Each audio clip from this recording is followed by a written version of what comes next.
and welcome to the Wrap Studios. I'm Stuart Brazell here with Riz Ahmed, and we are going to be talking a lot of things today. So obviously, Rogue One.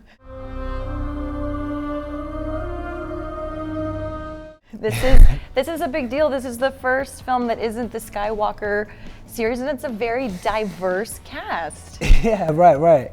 What are your thoughts on what sense. It just what makes you want sense, the audience right? to take away from this? Well, I think You've seen the whole movie, right? Yeah, You I'm saw really, it at the really ranch. really proud of it. Honestly, yeah, I saw it at Skywalker Ranch on my birthday. Cool. What? Yeah, I That's know. the best birthday ever. It was, and I was thinking, oh, we're just flying to San Francisco that day. You know, I won't be celebrating, and it was the ultimate present. It just feels edgy and gritty. It feels like a war movie. You know, Gareth would often be shooting the film, shooting himself, operating camera. It's just got a rough and ready feel. We'd be kind of doing long takes where everyone was on. It was lit naturally. So yeah, it's got its own flavor. And you say the title of the movie. Was there a moment when you're like filming that scene and you realize that you're the one that's saying Rogue One and you're like, oh my God, like? You know, it was such a last minute addition. Rogue One. It was like the last day, my last scene in the last day of reshoots. And it was such a last minute addition, I assumed that they were trying that in different scenes. Like, yeah, we'll try one where K2SO says it in one scene, we'll try one where someone else says it, we'll say, you know, they just kind of threw it in. Well, speaking of, it's been trending, of course, that you were telling the story about the 14 auditions that you sent to the director.